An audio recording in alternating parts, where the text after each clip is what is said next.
It's 5 o'clock on Wednesday morning. We're in the heart of London, outside Covent Garden Transport Museum, and definitely where history of transportation within London and obviously the UK started.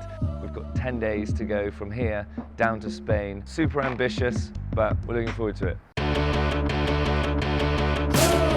We wanted to challenge people's perceptions of what electric vehicles can do.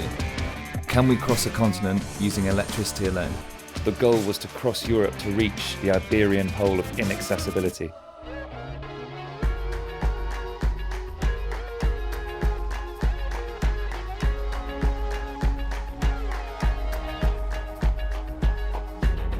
Biking through France was always going to have its challenges. What was the distance between each charge station? At those charge stations, what type of charging units did they have? And were they compatible with our apps on our mobiles? That is the colour of love, right there.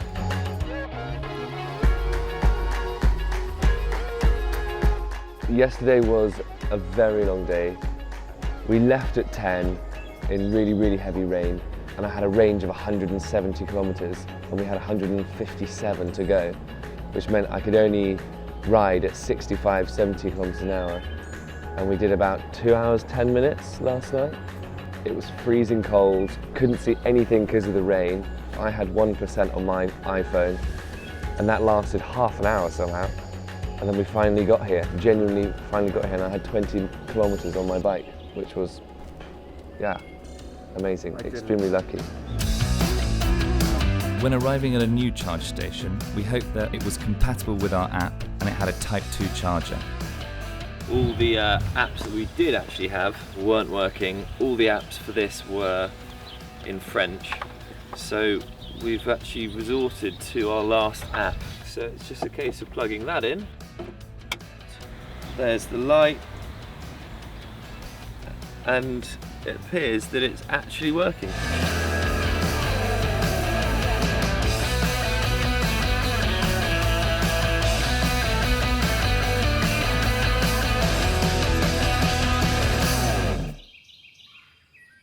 While riding the electric bikes, we had to balance driving fast and charging for a long time, or driving slower and charging for a shorter time.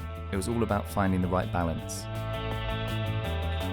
We've had a really good day today. We're going to do about 450 kilometres. We've been going at about 80, 90 kilometres an hour, and we've been drifting right behind each other. So the speed that Hugo is doing is draining his battery, but I'm behind, so my battery's using about 20% less energy because it's not pushing the air out of the way, which was really interesting.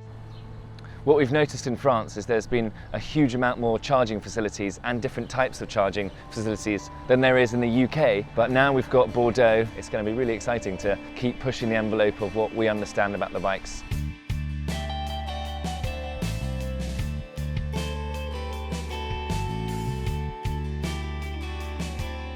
Driving from Saumur to here racked up somewhere between 480 kilometres, which will be by far our longest day.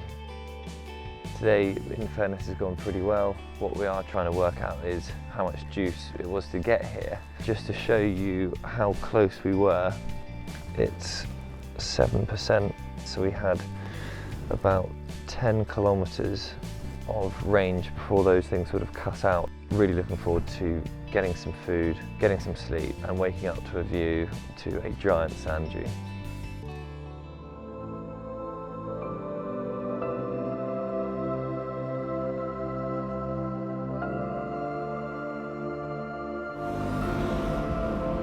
It's amazing to think that the electricity just to get here has cost us less than a tenner, and we're on the southwest coast of France.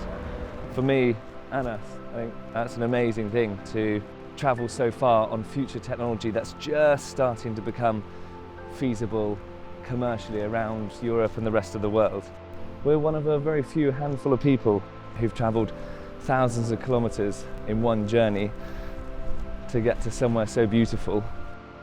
It's really exciting knowing that what we're riding is the future.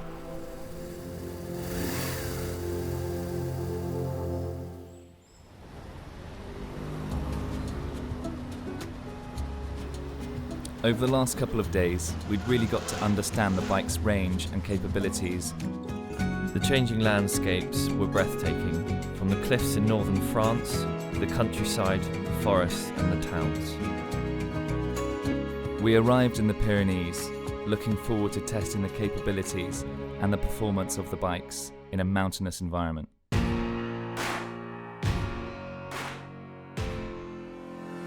In a petrol vehicle, you fill up, you go, you fill up, you go. We don't think about it. Whereas with these electric motorbikes or any electric vehicle, you're looking at what watts you're using per kilometre, what different gradients and surfaces give you different distances and kilometres. So what we're trying to do is average speed to get a further distance so we can reach our charging points.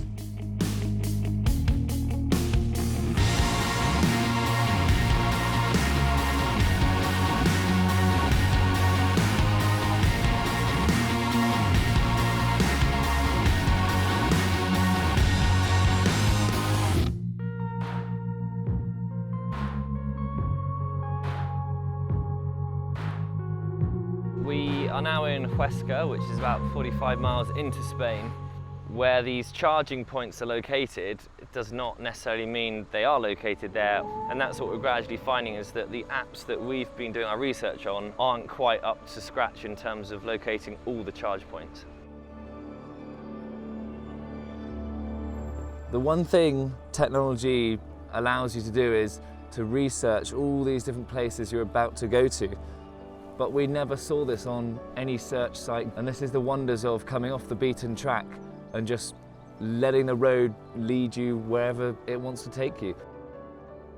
Particularly driving down this road allowed us just to hear everything around us. We weren't disturbing anything, we weren't making any noise. It's a better way to experience all of these places and beautiful sights with electric vehicles.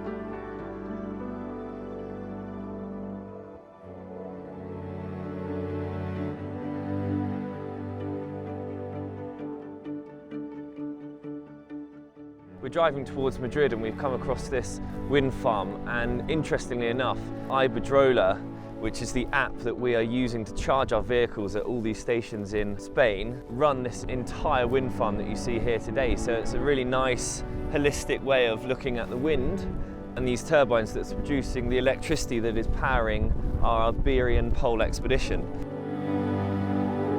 144 kilometers.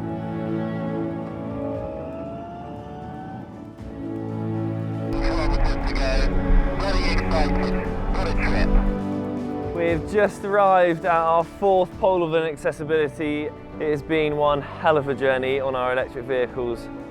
7 days ago we started our journey from London, and we've journeyed through France, over the Pyrenees, and we're finally now at the centre of the Iberian Peninsula. We've travelled something like 2,550 kilometres. We've charged no less than 30 hours. It just proves that you can actually use electric vehicles to cross a continent.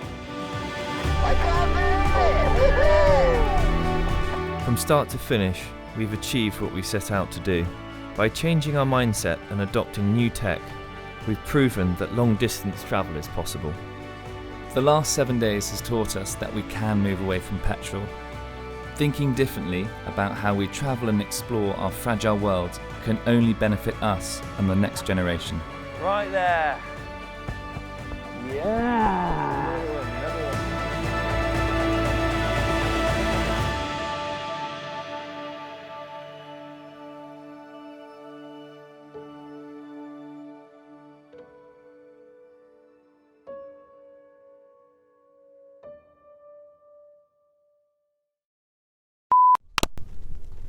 That's rubbish.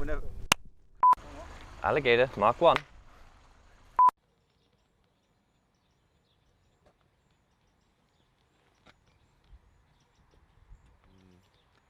We're now starting to climb. We're going to be monitoring. We're going to be monitoring. We're going to be monitoring all parts of Yeah. these electric vehicles as we head over the Pyrenees. Yes, sir. No, that's like a soundbite. Across Spain, over the Pyrenees, and down into Spain. I said Spain, didn't I? Sorry. And we're finally here. That's the one.